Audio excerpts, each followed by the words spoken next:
دیگر من خواهر عزیز راستی بار اون ناراضگی که تو داری از زندگی، منم از این گونه مردها راضی نیستم. چگونه من 10 بار با حتی کلمه نامردم بعض اینها را گویم که به گوشهاشون رسانیدم که این علامت مردی نیست. علامت مردی احترام زنای، علامت مردی احترام فرزندای. البته این دوست داشتن زن اینا علامت مردی ما و شما هستند. اینها را من 10 بار خواهرای عزیز به گوش این برادرایی که در این مسجد حضور دارند رسانیدم. فقط این مرد خواهر عزیز دور نمی رود، این دور نمی رود، زیرا پروردگار و اذ تعذن ربکم لئن شکرتم لازیدنکم ولئن کفرتم ان عذابی لشدید گفتند. پروردگار در سوره ابراهیم میگوید هر وقتایی که اگر شما به کدام نعمتی که من به شما دادم شکر کردید، نعمتم را در شما باز افزایش میدهم، برای شما باز از نعمتها زیادتر نصیب میگردانم. لیکن اگر وقتی در نعمت دادگی من شما ناسپاسی کردید، شما ناشکری کردید، پروردگار عذابش برای شما سخت است. به این خاطر دادر عزیز، زن قرآن خوان یافتن امروز دیفیتیت است. خواهر دادر عزیز، زن قرآن خوان یافتن کار آسان نیست. زن نماز خوان یافتن کار آسان نیست. زنی که سر و گردن و موی و پای او پیچانده است، این زنها کمند دادر عزیز. کورنمکی نکن برادر عزیز، به خدا قسم سخن الله است. این زن از دست تو می براید، در زن میزنی که داد میگوی به دادت کسی نمیرسد. الله عذاب را بالات میارد که نه خودت قدر میاوی، نه پدرت قدر میاد، نه مادرت قدر میابد. در زنهای میزنی که اینجا مکتوب است جای دشنامش دهنی تو میشود، باز غلام شده در او خدمت میکنی، ولی ندیده زنی گندره. زنای خوب به قدرش رسین،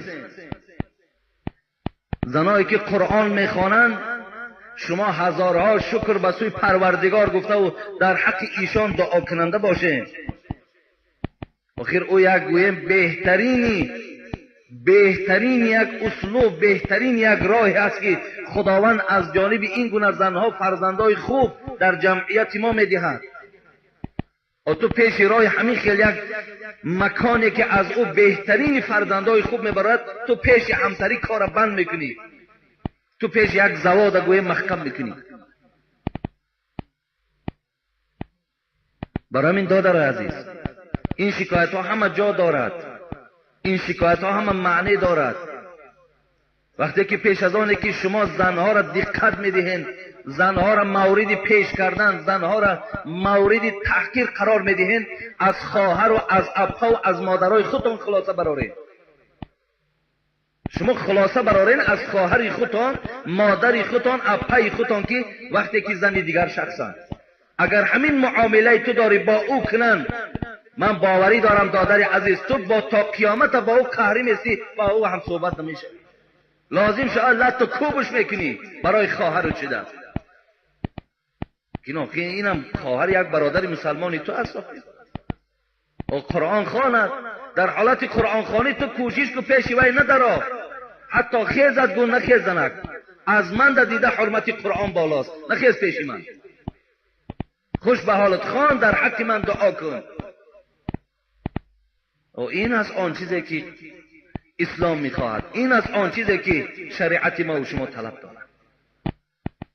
و یک انسان خدادادی به نام خدا، من سعادت ابن آدم المرأة صالحه. حبیب خدا گفت همون مرد در بین شما خدا داده است، همون مرد را خداوند مورد رحمت خود قرار داده است.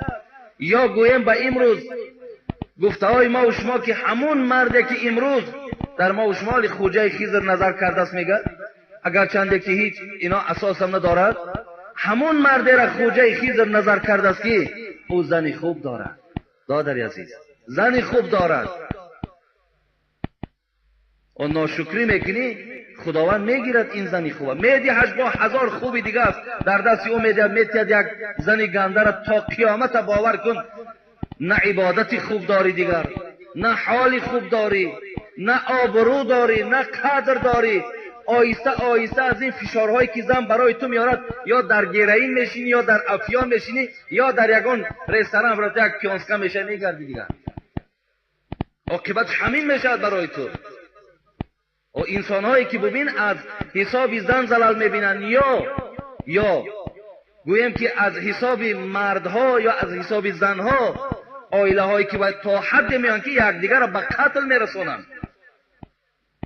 همه همین یا از گندگی زن میشود یا از گندگی مرد میشود. به این خاطر دادر عزیز شما حرمت کنید. خدا تو کو زن قرآن خوان داده است به نام پروردگار، این نعمت است. باز بگویم زن قرآن خوان یافتن قین است. حتی بعض دخترای ملا و ایشان و شیخ هم بعضیا میگن قرآن خواندن نمیتونن. این جای پوشیدن نیست. و پر از اینجا دال نمی جمعیت ما را جوانایی هست که به نام خدا میگن که زنشان قرآن خوان باشد. خدا میگن که زنشان با ستر و با حیا باشد. خدا میگن که زنها اونا را حرمت کنند. و تو ناشکری میکنی. این عذاب لشدید خدا گفت. تو اگر کفران نعمت میکنی در این زنی خوبه که من برای تو دادم، زود است که میگیرمش. شکرگویی نعمتت افزون شود، ور نگویی از کفت بیرون شود. زود است که از پهلوی تو جدا میشود. بعد چیکار میکنی؟ این کودککا در میدان، فردا این حق فرزندای تو اگر یگان بیراهه شوند، اکنون انشاءالله که این خیل مادری خوب داشته باشن اونا بیراهه نمیشوند، لیکن حال تو بد میشود. برای این خواهری عزیز من اطراف این صحبت های زیاد داشتم. اکثری سوال ها در همین جمعه ما فقط همین است. برای من اطراف این صحبت زیاد داشتم. باوری دارم این قومی که در مسجد ما هست با زنهای خود معامله خوب دارن.